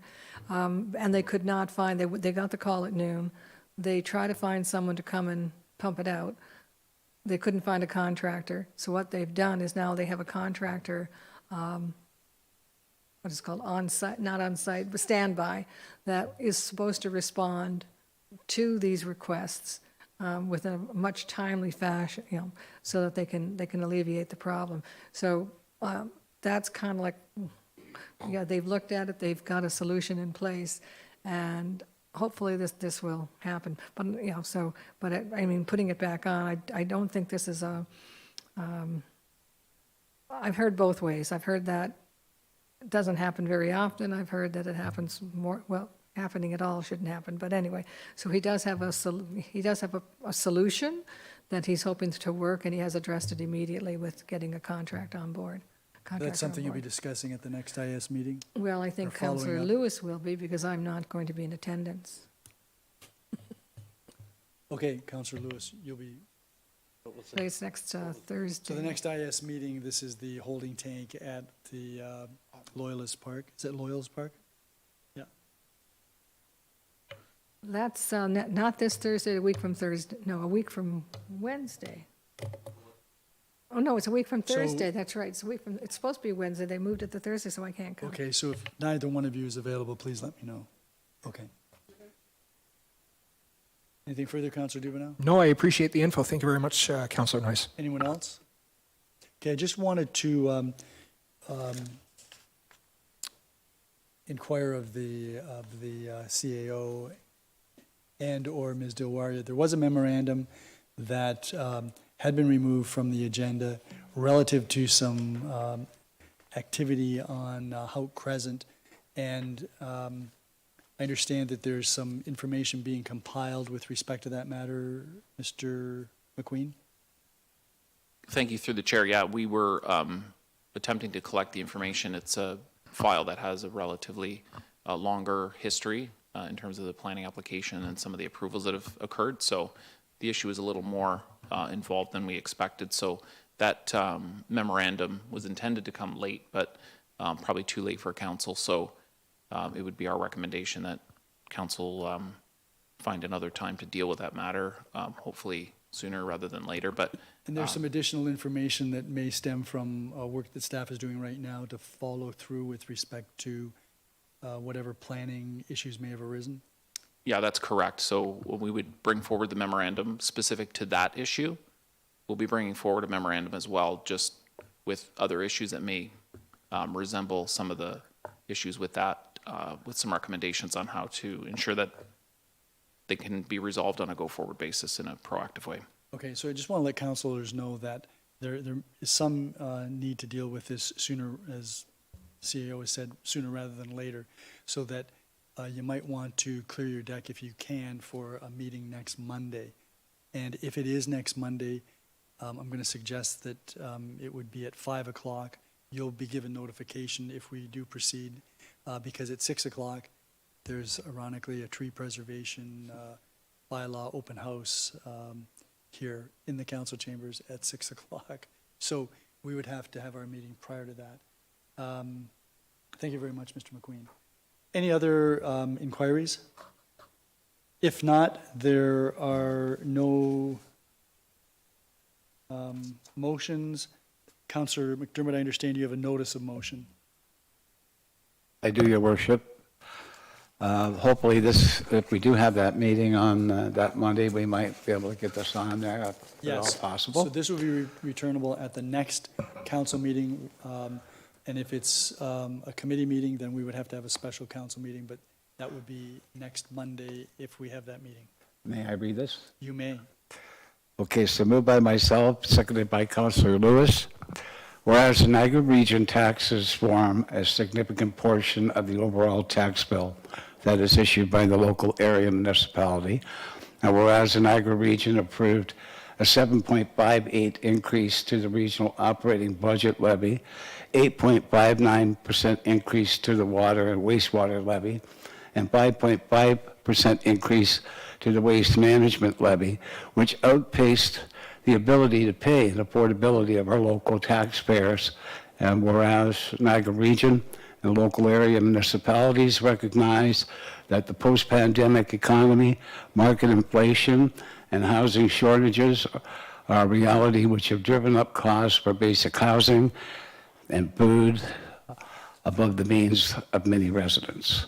Therefore, be it resolved that the Niagara Regional Council be requested to ensure that the region's 2024 budget be approved at or below the current rate of inflation, 3.7%, as a responsible affordability measure for the residents of Niagara, and that this resolution be circulated to the region and all local area municipalities for their support and endorsement.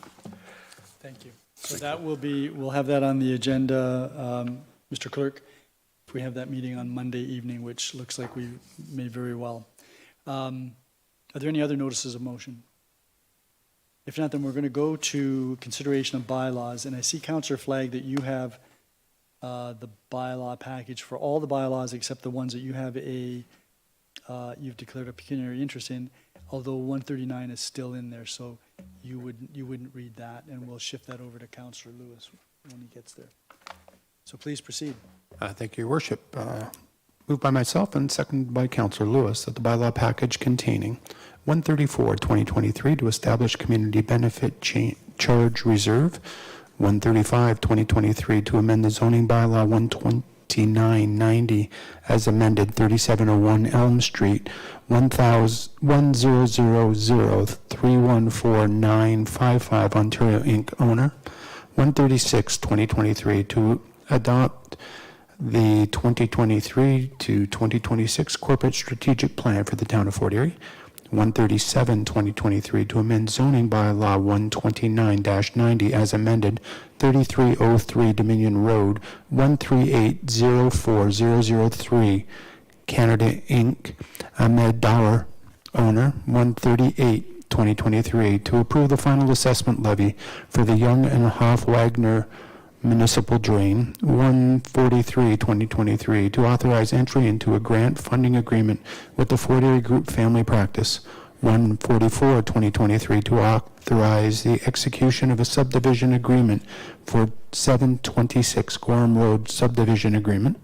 145, 2023, being a bylaw to exempt certain parts in Plan 59R 17825 from part lot control, Lincoln Road East, all of Lot 347 and Lot 348 on Plan 27 NP 370, Judith Ruth Donnan and Anthony Douglas Comiskey is given first and second reading. All those in favor? None opposed, that is carried. That bylaw package as amended is on the floor for any questions or comments. Councillor Noyes? Thank you, thank you, Mayor. 135, 2023, the Elm Street, and that it came before the Traffic Coordinating Committee. I know we had a memo on it. One of the reasons the Traffic Coordinating Committee has not decided to proceed with the request at this time is because we're not quite sure when the development will actually happen.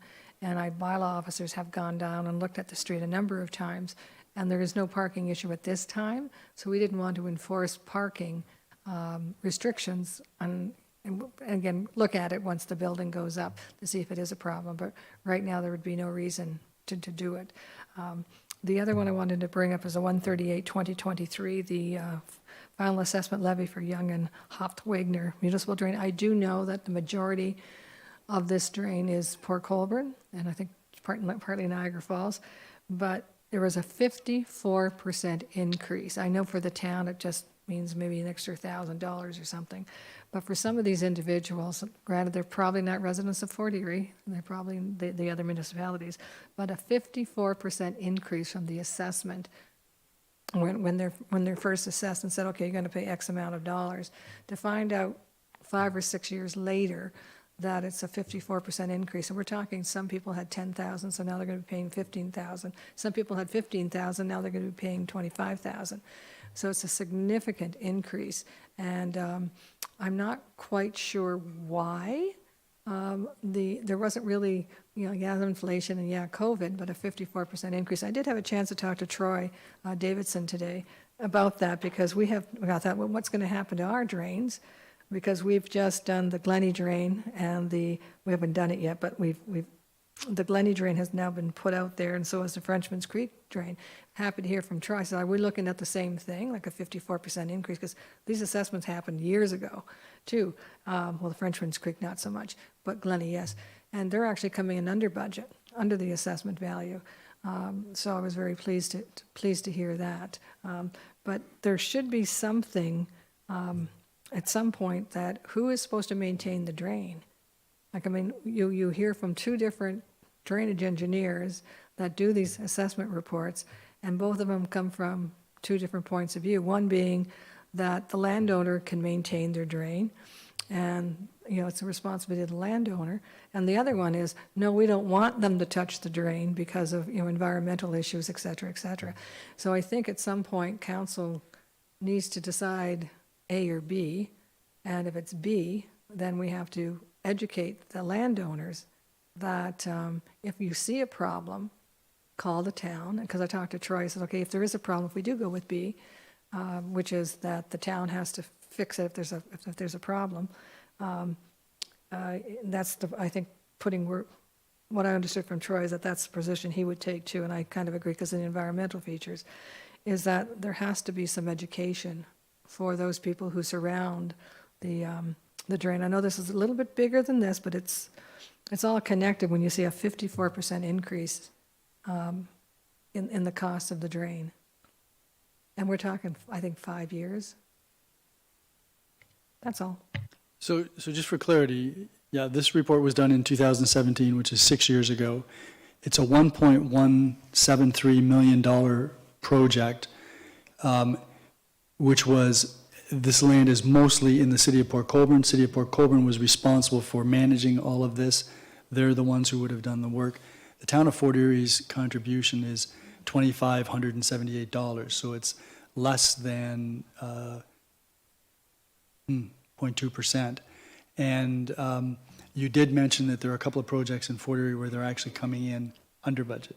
Yeah, so I think those are the things that I would dwell on. We had no control over this, and so I just wanted to clarify that. Yep. And I appreciate that, but, I'm not sure how many Fort Erie residents are going to be hit this, like, I don't know if there's any. I think Mr. Peronowski was on the list. There's a few that I do know, I think are probably on.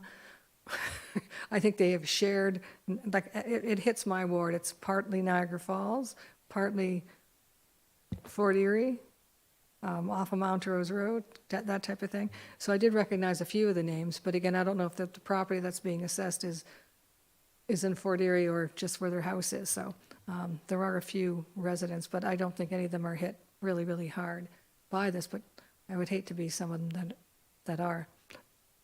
Yeah, there are 5 residents in Fort Erie, and the town of Fort Erie also has a small amount that we have to contribute. So as I said, it's $2,500 overall. Any other members of council? Then I'm going to move to third and final reading on the amended bylaw package. 139-2023 is out. Councillor Christensen, you have the resolution.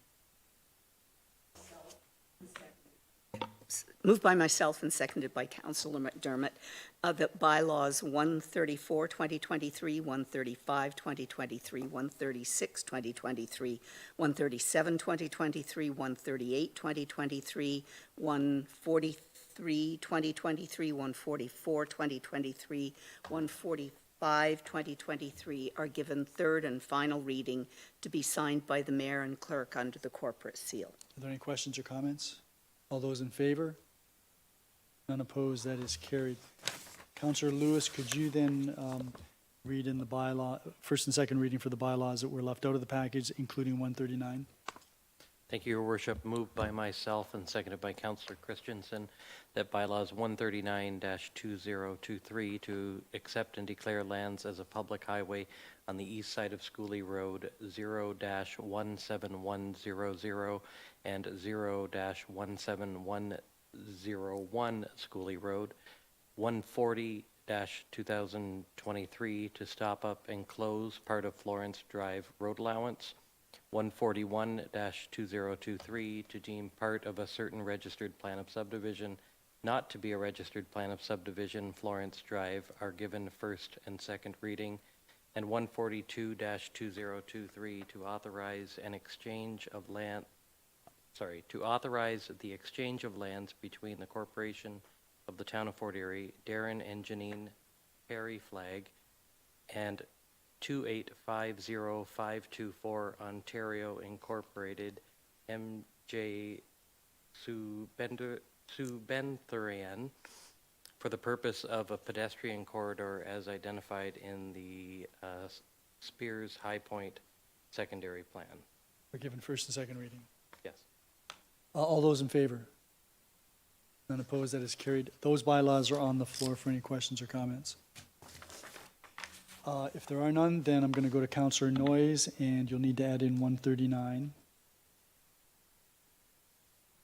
Moved by myself and seconded by Councillor Dubanow that bylaws number 139-2023, 140-2023, 141-2023, and 142-2023 are given third and final reading to be signed by the mayor and the clerk under the corporate seal. Any questions or comments? All those in favor? None opposed, that is carried. Councillor McDermott, you have the first and second reading for the confirmatory bylaw.